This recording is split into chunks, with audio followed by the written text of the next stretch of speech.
నేటి నుండి మార్గశిర మాసం. మార్గశిర మాసం ముక్తికి మార్గం.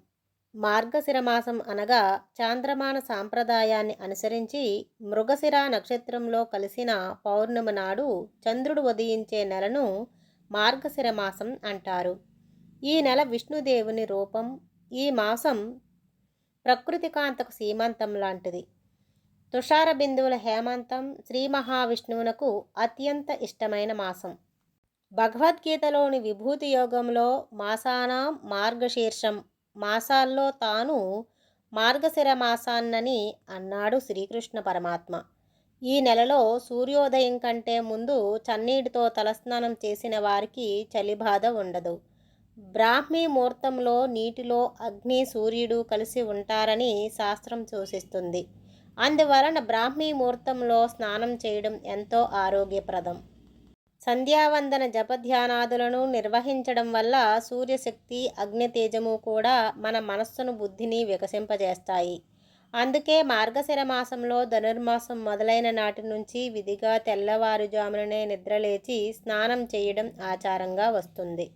ఈ నెలలో మొదటి రోజు నదులలో స్నానం చేసి శ్రీ లక్ష్మీ సమేత శ్రీ మహావిష్ణువుని స్మరించుకొని నదులలో దీపాన్ని విడిచిపెట్టిన వారికి ఆరోగ్యంతో పాటు సకల సంపదలు కలుగుతాయి. ఈ మాసమంతా శ్రీ విష్ణువును తులసీదళములతో పూజించటం పుణ్యప్రదం.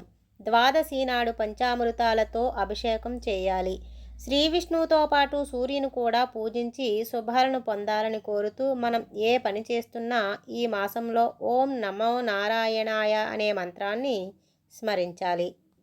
ప్రతిరోజు బ్రాహ్మీ ముహూర్తంలో తులసి వృక్ష సన్నిధంలోని తులసి ఆకులను తీసుకొని ఓం నమో నారాయణాయ అనే మంత్రాన్ని పఠిస్తూ శరీరానికి పూసుకొని స్నానమాచరించాలి.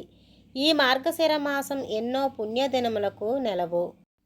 మార్గశిర శుద్ధ షష్ఠి, స్కంద షష్ఠి. శివకుమారుడైన కుమారస్వామి ఈ రోజున తారకాసురుణ్ణి సంహరించాడని, ఈ తిథి అతనికి ప్రియమైనదని శాస్త్రాలు తెలుపుతున్నాయి. తెలుగువారు దీన్ని సుబ్రహ్మణ్య షష్ఠి అని అంటారు. మార్గశిర శుద్ధ ఏకాదశి, వైకుంఠ ఏకాదశి, దీనినే మోక్ష ఏకాదశి అని అంటారు.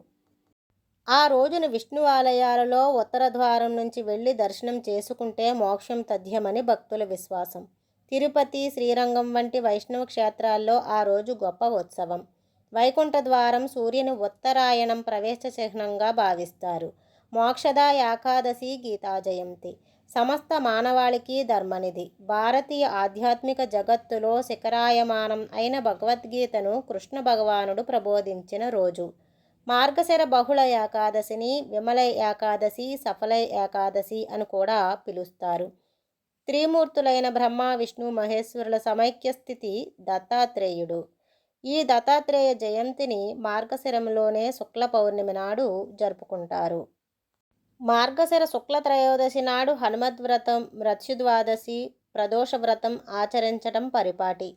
ఈ మాసంలోనే అనంత తృతీయ, నాగపంచమి, సుబ్రహ్మణ్య షష్ఠి, పరశురామ జయంతి, సంకటహర చతుర్థి, ఫలసప్తమి, కాలభైరవాష్టమి, రూపనవమి, సఫల ఏకాదశి, కృష్ణ ద్వాదశి, యమదర్శన త్రయోదశి, ప్రదోష వ్రతం. శ్రీ మహావిష్ణువు సూర్యుని రూపంలో ధనుస్సు రాశిలో ప్రవేశించే పుణ్యవేళ ఈ మాసంలోనే. ఈ ధనుష్ సంక్రాంతినే ధనుర్మాసం అని అంటాము. తిరుప్పావై పారాయణము ప్రారంభమయ్యే పుణ్యవేళ. ఇలాంటి ఎన్నో విశిష్టతలతో కూడిన మాసం కావున శ్రీమన్నారాయణను తరించి జన్మసార్థకం చేసుకునేందుకు, భక్తి భావనను పెంపొందించుకొనుటకు, దానధర్మాలను ఆచరిస్తూ పుణ్యఫలమును దక్కించుకునేందుకు ఈ మార్గశిరం సమస్త మానవాళికి ఎంతగానో ఉపయోగకారిగా నిలుస్తుంది. శేఖరణ శ్రీ రామదాసు. సర్వం శ్రీకృష్ణార్పణమస్తు. లోకా సమస్త సుఖినో భవంతు.